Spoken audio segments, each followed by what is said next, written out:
السلام علیکم سنو پښتونخوا ضلع کوروم پړه چنار نه زیم شاهد حسین قدرمنو کتونکو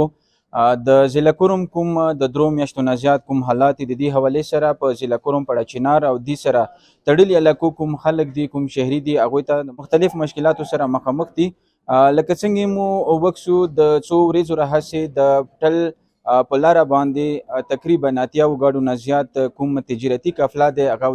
ودرولي شوي دی د سکیورټي حادثاتو له وجې دلته کوم تاجر برادري دی د هغوی هم دغه وینا دی کوم سامان په لاره کې د تجارتي قافلې کې ودرولی شوی دی مختلف داسې څیزونه دي چې هغه د خرابولې یره هم پیدا شوي دی او دین علاوه په دوی باندې چې کوم هلته خرچې دي هغه هم زیاتې دي او دې دپاره د ضلعي انتظامي او د سکیورټي فورسز انتظامات هم جاري دي نن امید دی چې دغه قافله چې کومه دی پړه چنار ته به حفاظت راورسولی شي مو سره د پړه چنار کوم تاجر برادرۍ صدر دی هغه مو سره موجود دی هغه نه به هم دا پوښتنه کوو چې آیا تاسو د دې قافلې کې کوم د سیزونو ګاډي دي یا دې نه علاوه کوم سیزونه هلته د خرابېدو یره تاسو ظاهره کړي دی یا نن تاسو د دې امید شته دی چې دا قافله با حفاظت پړه چنار ته ورسوي خبرې به کوو د تاجر برادرۍ کوم صدر دی هغه سره چې د هغه د دې په حوالې سره څه یایي بسم الله الرحمن الرحیم شکریه شاهد بھائی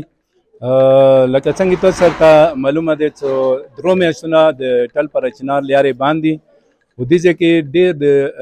خوراکي موادو فقدان دی بالکل سمنونه نشته مارکیټونه بند شولو نو د مارکیټونو بند وجې نه موږ ته ډېر زیات مشکلات دي عوام ته مشکلات دي عوام راشي دکاندار سره مشکلات جوړوي نو سمنونه شته نه موږ خو ګاډي راډک کړي دي د سرکار په وینا باندې د بریسټر صاحب په وینا باندې چې کوم مو ټل سره او د وابې سره ګاډي ولاړ دي هر ورځ مو تپوس کوو د سرکاري چارواکو نه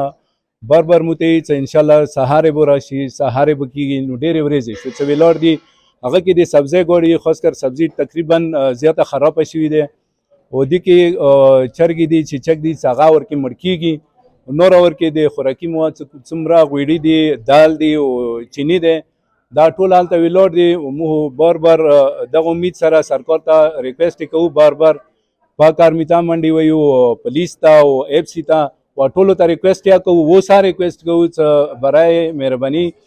چې څومره مو ګاډي ولاړ دي هغه هر ورځ د هغوی کرایې اوچتېږي لکه یو ګاډي مخکې به 80,000 یا 1 लाख روپۍ کرایه او 3.5 लाख روپۍ کرایه ده نو هغه کرایه ورځې نه هر بلې ورځې ته اوچتېږي ګاډي ولاړ دي هغوی مونږ کرایه راځي مو څومره متعلقه ادارې دي ټولو ته ریکویسټ کوو چې په کار دی د کنوی د نن خامخا وشي ویلې چې دې ځای کې د خوراک څښاک سامانو ډېر زیات شدت سره قلت دی مهرباني جی بالکل تاسو د تاجر برادرۍ چې کوم صدر دی امداد جی هغه خبرې واورېدلې د دوی وینا هم دغه دی چې نن امید دی چې نن د کومه تجارتي امدادي سامان قافله دی